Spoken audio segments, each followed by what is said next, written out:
नमस्कार, मी प्रांजल सायकोलॉजी या यूट्यूब चॅनलवर आपले स्वागत आहे।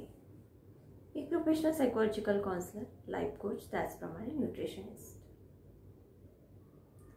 मला आज आपण बघतोय की 10वी 12वीच्या एक्झाम सुरू झाल्या।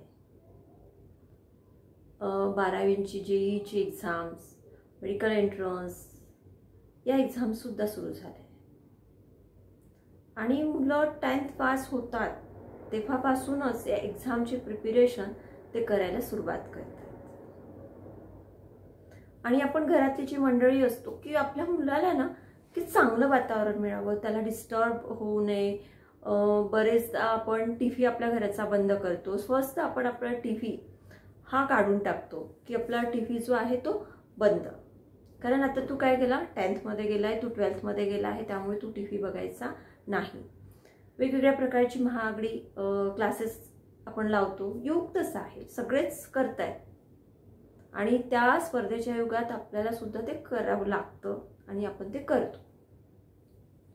मग आपण क्लासेस लावतो, या क्लासेसमध्ये व्यवस्थित शिकवत नाही, त्या क्लासमध्ये चांगलं शिकवतो, तिथला परफॉर्मन्स चांगला आहे, तिथली आणि जिथला परफॉर्मन्स चांगला तिथली फीस पण तगडी।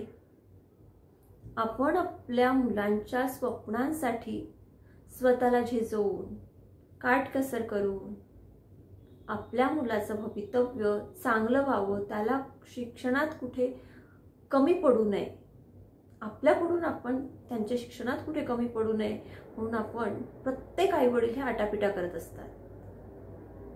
त्यानंतर मग आपण आपल्या घरी येणारे जाणारे गेस्ट असतील, रिलेटिव्हज असतील, त्यांच्यावर सुद्धा आपण पाबंदी घालतो। म्हणजे काय तर नाही, आमच्या मुलाचं ना आज ना आमच्या पिंट्याचं, चिंट्याचं, गुड्ड्याचं 12th आहे, त्याच्यामुळे ना की आता आम्ही पण कुठे प्रोग्रामला वगैरे जात नाही किंवा बाहेर पिकनिक टूर करत नाही।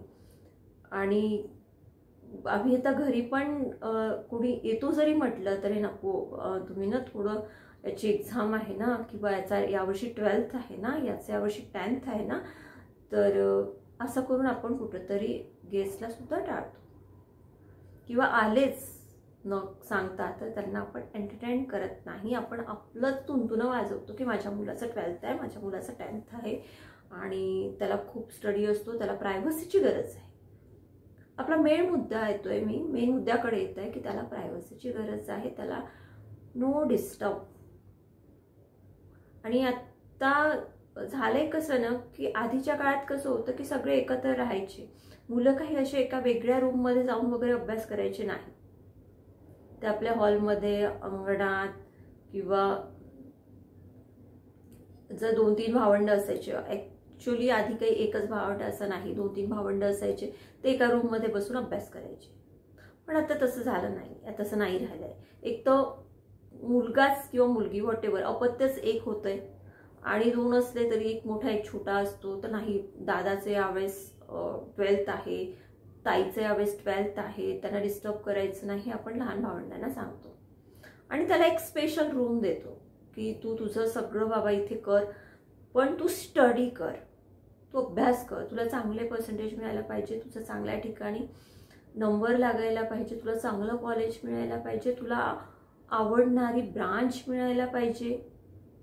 आणि त्यासाठी आपण ते एक प्रकारचं आपल्या दृष्टिकोनातून पोषक असं वातावरण आजच्या परिस्थितीत आपण जे म्हणतो ते तयार करतो। पण मुलं ज्यावेळेस तुम्ही मुलाला एक स्पेशल रूम देता, तिथे कोणाला जाण्या येण्यासाठी सुद्धा बंदी घालता किंवा तुम्ही सुद्धा फार कमी जाता, कारण की मुलांना डिस्टर्ब होऊ नये। तुम्ही गेलात तर त्याला काही खायला पाहिजे का, प्यायला पाहिजे का, पाणी हवंय का, भूक लागलीये का, ज्यूस झालाय का, किंवा कधी कधी झोपलाय तर नाही हे बघायला तेवढं जातात। आणि बरेचदा आतमध्ये न जाता जर फक्त बघायचंच असेल तर तुम्ही फक्त डोअर मधून बघता आणि निघून जाता की नाही स्टडी करतोय। त्यानंतर आणखी एक यामध्ये चूक काय होतं, चूक म्हणायला हरकत म्हणजे लॅपटॉप आले, कम्प्युटर्स आले, मुलांचा बराचसा स्टडी हा लॅपटॉपवर, कम्प्युटरवर, मोबाईलवर सुरू असतो आणि आपण ते आणून देतो जे खायचं असेल प्यायचं असेल आणि निघून जातो. हा बेटा तू छान स्टडी करतोय. आपण बघत पण नाही एक्झॅक्टली आपला मुलगा काय स्टडी करतोय. आणि लॅपटॉप ओपन केलेलं असतं, आपण बस बघतो आणि त्याचं ते खायचं प्यायचं जे काय असेल ते देतो आणि निघून जातो. आणि बाहेरून तो झोपलाय का की स्टडी करतोय बघायचं असेल ते तर आपण डोअरमधूनच बघतो. पण पॅरेंट्स सतर्क व्हा. आपली मुलं खरंच अभ्यास करतायत का हे जाणून घ्या. म्हणजे मी तर त्याही पलीकडे जाऊन म्हणते की तुम्ही बसा तिथे, त्यांना सवय होऊ द्या. ते एकटेपणात अभ्यासच करतात कशावरून. त्यांच्या हाती लॅपटॉप आहे, त्यांच्या हाती मोबाईल आहे आणि दे आर व्हेरी स्मार्ट. आजची पिढी खूप स्मार्ट आहे. त्यांना थोडं जरी डोर ओपन केल्याचा आवाज आला तर ते लगेच त्यांची विंडो चेंज करू शकतात. ते रील्स बघत बसले असतील आणि आई आलीये पप्पा आले की लगेच आपलं स्टडीचं ओपन करतील. They are very fast. आजचं जनरेशन खूप फास्ट आहे. त्यामुळं तुम्ही तिथे बसा. म्हणजे मान्य आहे मला की तुम्ही कंटिन्यू एवढे तास ते स्टडी करते तेवढे तास बसणार नाही, पण मध्ये मध्ये जाऊन त्याचा एक स्पेसिफिक वेळ ठरवू नका, पण कधीतरी मध्ये मध्ये जाऊन तिथे बसा. ते काय करताय शांत बसा, त्यांना डिस्टर्ब करू नका, पण ते शांत बसलेत काय करतायत काय नाही ते ऑब्झर्व करा. त्यामुळे त्यांना एक मनात आहे की नाही आपल्याला कळेल आपला मुलगा अभ्यासच करतोय की काय करतोय. म्हणजे असं होऊ शकतं की नाही मला आता ना 2 तास माझा स्टडी झालाय, मला कंटाळा आलाय, आता मी थोडंसं 5 मिनिट रील बघतो मोबाईलवर. आणि रील मोबाईल हा किती मोठा राक्षस आहे हे आपल्याला माहिती आहे. आपल्या मुलांसाठी तो किती घातक आहे हे आपल्याला माहिती आहे. याच्यावर मी स्पेशल काही व्हिडिओ सुद्धा बनवलेले आहेत, तुम्ही नक्की बघा. तर त्यावेळी ते रील बघत बसले तर, आणि रीलचं तर तुम्हाला माहिती आहे की 2 मिनिटासाठी आपण जरी मोबाईल हात गेला आणि रील बघायला गेलो की आपला अर्धा 1 तास कसा निघून जातो आपल्याला कळत नाही.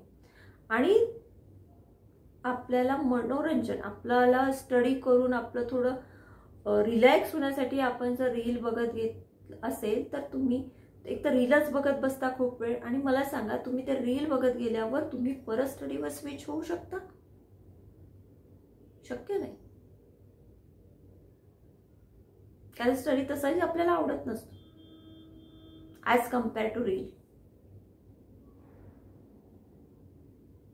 म्हणून आपल्या मुलांना ही सवयच लावू नका. म्हणजे लहानपणाच ही सवय लावू नका की बाबा तुझी स्पेशल रूम, तू इथे स्टडी कर, तिथे कोणी यायला नको जायला नको.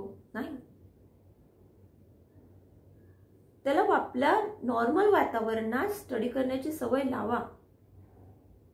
आणि ठीक आहे तुम्ही त्याला देत असाल रूम देत असाल तर तिथे जात येत राहा, बघा की आपला मुलगा काय करतोय, नक्की स्टडीज करतोय की रील बघतोय की फक्त विचारांमध्येच आहे. बरेचदा मुलांना टेन्शन येतं की अरे हे कसं होत आहे, मला हे समजत नाहीये, माझं होईल की नाही. आणि मुलं समोर बुक घेऊन असतात, लॅपटॉप ओपन असतो, पण ते विचारांमध्ये गुंतलेले असतात. ते आपल्यातच विचारांमध्ये मग्न असतात, त्यावेळी त्यांचा स्टडी होत नाही.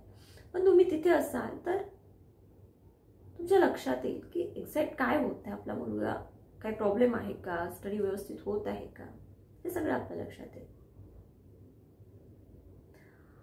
याच पद्धतीने आपण आणखी बघूयात की कसं आपल्याला मुलांचा स्टडी घेताना आपल्याला वातावरण म्हणजे एक्झॅक्ट कुठलं वातावरण आपल्याला द्यायचं आहे की आपण त्यांना खूप छान शांतता, सगळं शांतता म्हणजे काय, शांतता म्हणजे खूप जोरजोराचा टीव्हीचा आवाज, गाण्यांचा आवाज, भांडणांचा आवाज हे नको.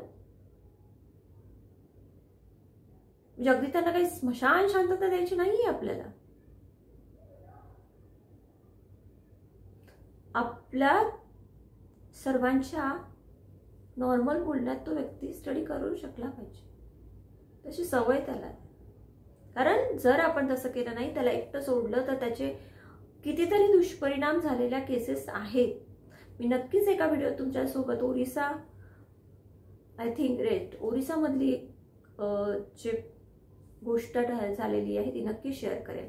आज जर मी ती शेअर करायला गेली तर व्हिडिओ फार लांबेल. सो आपण ती स्टोरी नक्कीच मी तुम्हाला सांगेल पुढील व्हिडिओमध्ये.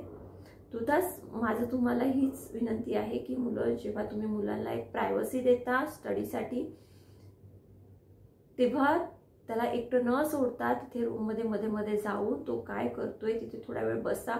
तुम्ही सुद्धा एखादं बुक घेऊन बसा, पेपर घेऊन बसा, तुम्ही शांत बसा, त्याला डिस्टर्ब करू नका. पण लक्षात ठेवा, किंवा तो जर काही चुकीचं करत असेल, चुकीचं म्हणजे रील्स वगैरे बघत असेल किंवा विचारामध्ये मग्न होत असेल, तर आपल्या लगेच लक्षात येईल आणि आपल्याला त्याच्यावर उपाययोजना करता येईल. मला असं वाटतं की मला जे सांगायचं होतं ते मी तुमच्यापर्यंत पोहोचवण्याचा प्रामाणिक प्रयत्न केलेला आहे.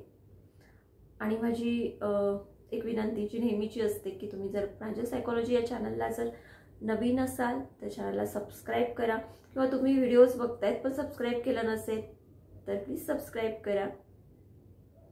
आणि आपल्या नियर अँड डिअर, कारण आपले रिलेटिव्हचे मुलं असतात, आपल्या फ्रेंड्सचे मुलं असतात, हा आपल्यासाठीच नाही आहे तर आपल्या फ्रेंड्स, रिलेटिव्स, सोसायटीसाठी आहे, समाजासाठी आहे. त्यांच्यामध्ये शेअर करा, बिकॉज शेअरिंग इज केअरिंग. धन्यवाद.